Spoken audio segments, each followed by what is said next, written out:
Hi there, Gemini. Welcome to your end of March 2025 General Tarot Update. It's Rena here.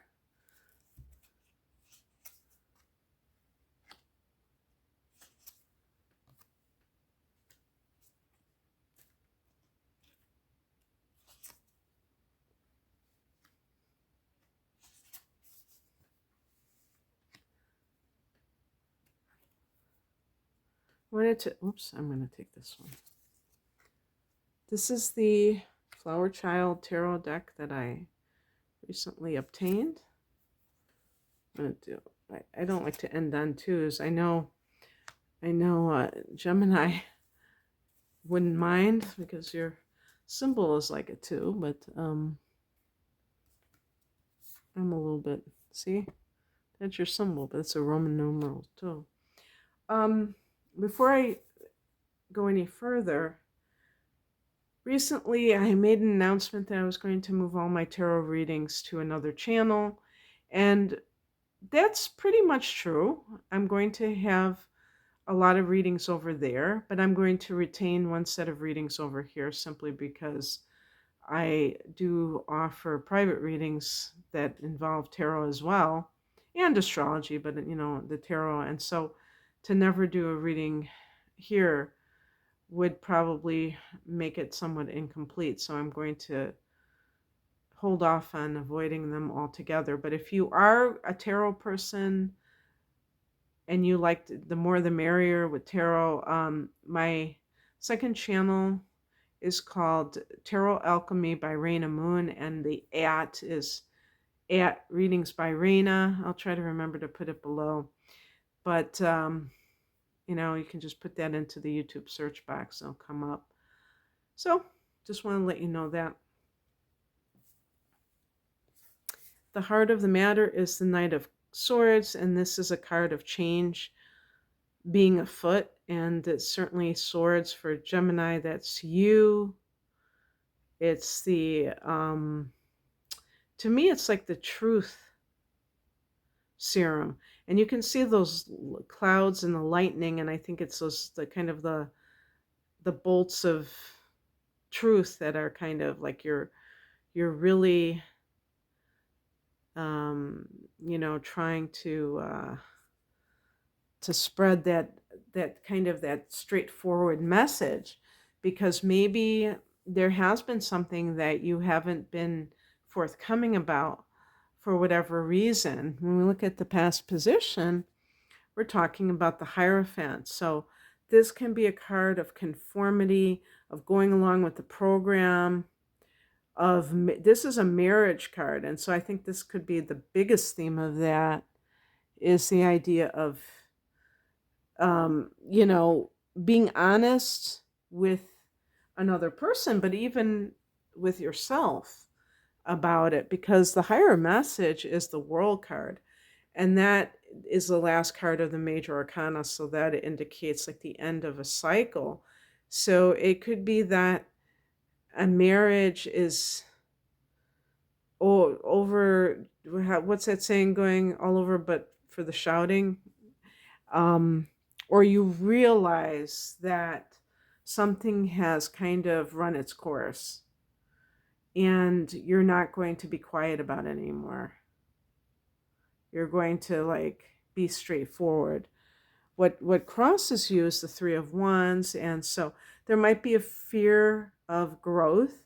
This is a card of growth, but there might be a fear of it because it's like fear of freedom, because within freedom is the unknown, and you might be a little bit afraid of what is in store for you. Because when you have endings, that means you have new beginnings too.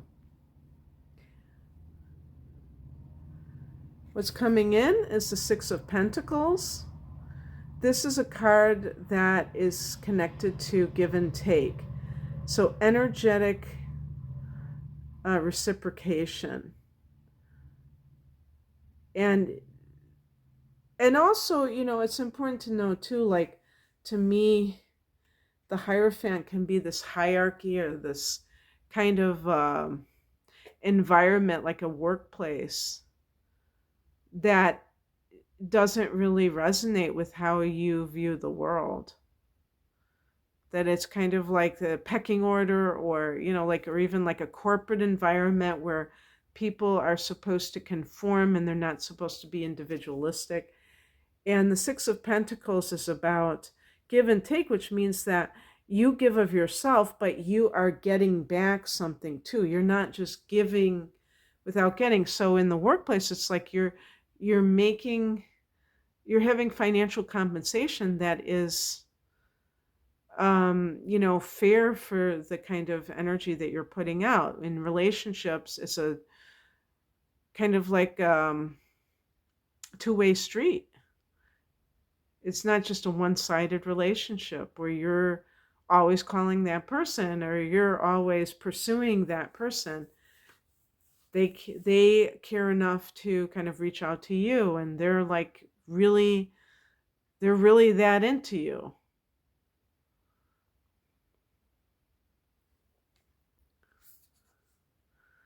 The outcome is a Two of Wands, so it could be a decision that you have to make, and even it can involve relocation. Um, the world, I mean, that could be something also with travel that's long distance. And maybe it does feel like there's some fear of the unknown or leaving the comforts around you, that the familiar.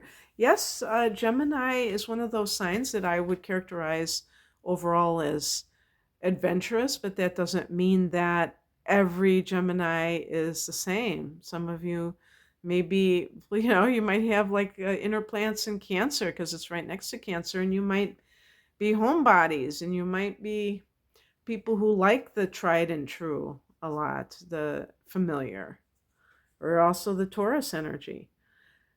So I picked a clarification card and I got the Eight of Cups. This could even be like a spiritual quest of leaving behind what no longer serves you. And the Cups is about emotions.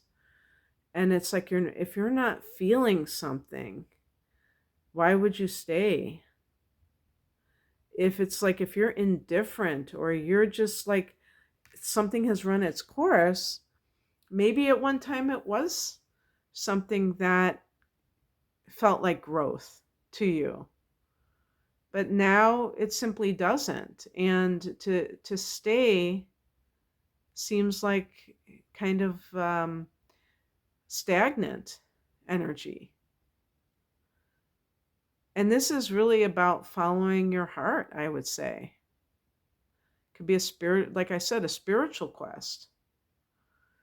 So yeah. And Jupiter is in your sign.